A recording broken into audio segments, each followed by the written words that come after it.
108 Contos e Parábolas, Monja Coen. Introdução. As histórias aqui recontadas são verdadeiras. Episódios vivenciados por praticantes e monásticos, preservados em livros e anais da Índia, China e Japão.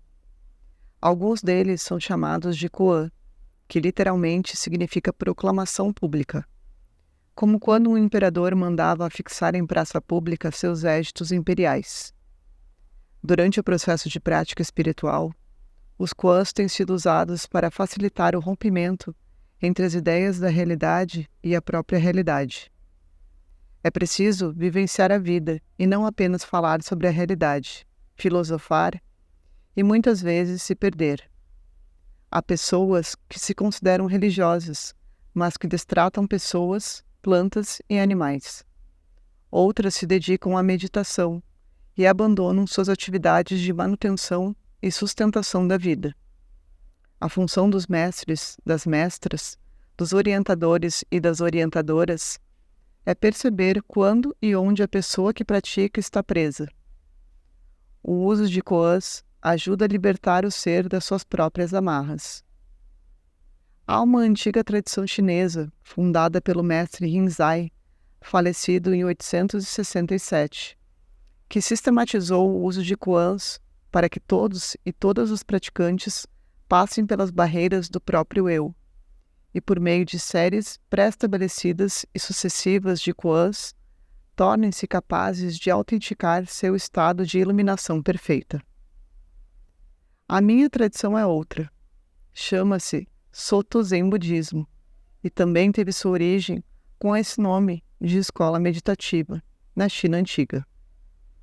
Na Soto Zen, os koans não são geralmente utilizados de forma sistêmica, mas aleatoriamente, e apreciados por meio das obras de nossos fundadores japoneses, mestre Eihei Dogen, 1200-1253, e mestre Keizan Jogin, 1264-1325.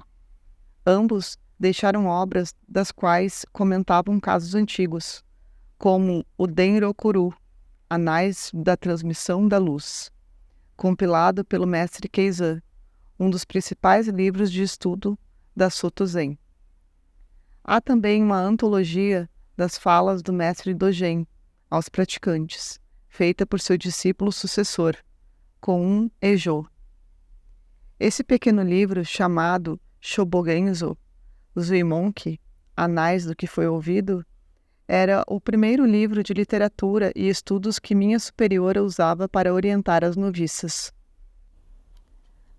Assim, a minha escolha para este livro se baseou em leituras, aulas e palestras sobre o Shobogenzo, Olho Tesouro do Verdadeiro Dharma, bem como no Shinji Shobogenzo, Verdadeiros Caracteres do Shobogenzo, 301 koans, compilados por mestre Eihei Dogen, quando esteve praticando na China nas primeiras décadas de 1200, e que aparecem em outros anais antigos.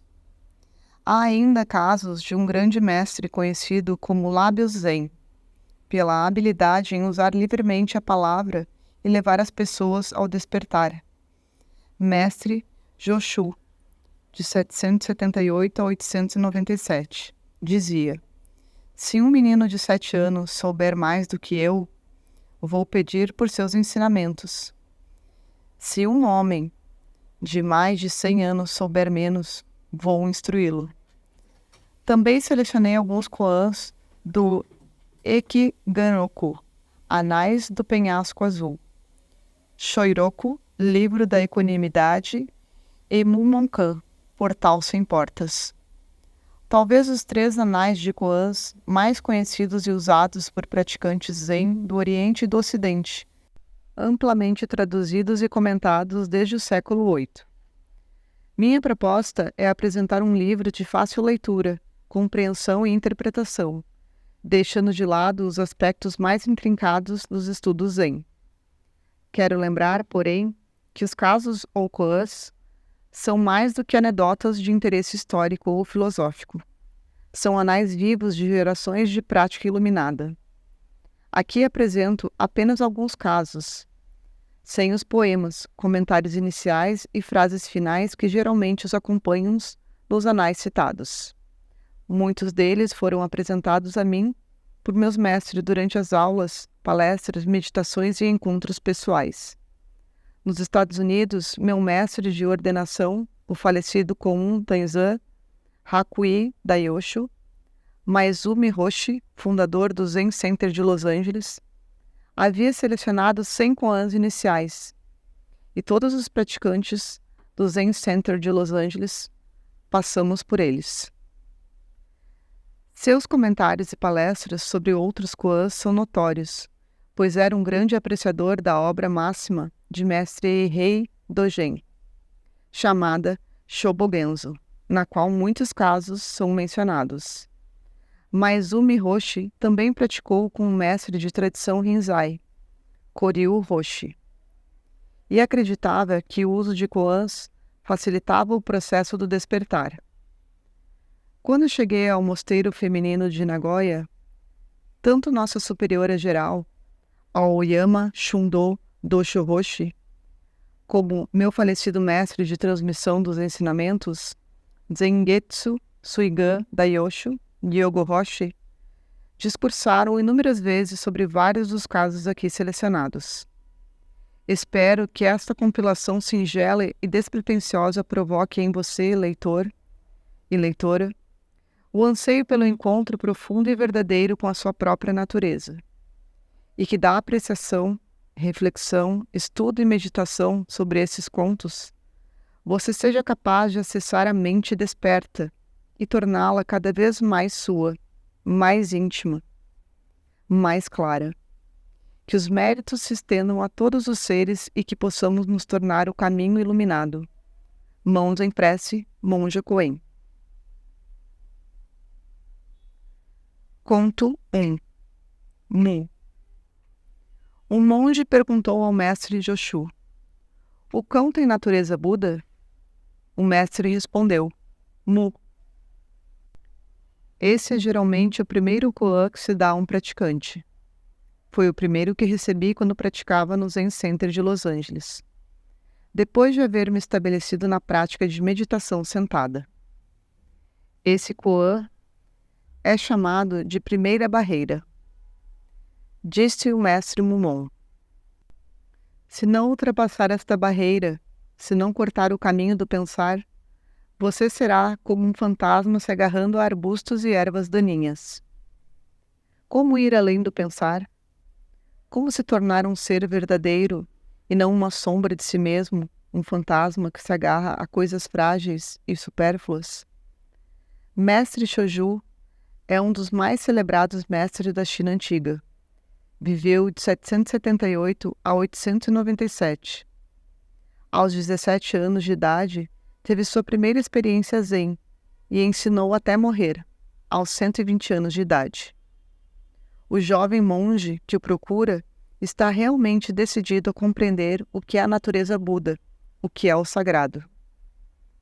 Vamos lembrar que cães na China antiga não eram os animais que hoje colocamos dentro de casa. Alguns até dormem em nossos sofás ou camas. Eram os animais chamados imundos, comiam fezes, restos humanos. O jovem monge quer saber o que muitos de nós queremos saber. O bandido, o estuprador, o corrupto, o degolador de pessoas, o sádico, a pessoa má, os seres dos infernos, o imundo, tem natureza divina, sagrada, natureza iluminada, natureza Buda? Não é assim que questionamos? Estariam os céus e os seres benéficos pairando acima dos odores fétidos das nossas perfídias? O mestre, percebendo que o momento de maturidade havia chegado, não perde tempo com explicações e exclama apenas: Mu. O que significa esse Mu? A palavra em si, em caracteres chineses e leitura japonesa, quer dizer não. Entretanto, o mestre não está negando que o cão tem a natureza iluminada. Esse Mu é muito maior que uma negação. Houve outros momentos em que outros monges o questionaram e ele respondeu o oposto, Yu. Mas a realidade está além do ser e do não ser. Como atravessar essa barreira? Se ficarmos presos às palavras, nos perderemos. Tudo o que existe é a natureza Buda se manifestando, em toda parte, em tudo e em todos, onipresente, onisciente. Minha superiora no mosteiro feminino de Nagoya, Aoyama Shundo do Shōhoshi, ao receber irmãs beneditinas da Europa em nossa clausura, disse a elas: talvez o que vocês chamem de Deus, nós chamamos de natureza Buda. Então a pergunta do monge vai se esclarecendo. Ele quer saber se Deus está também no sujo, no mal, nas impurezas dos seres.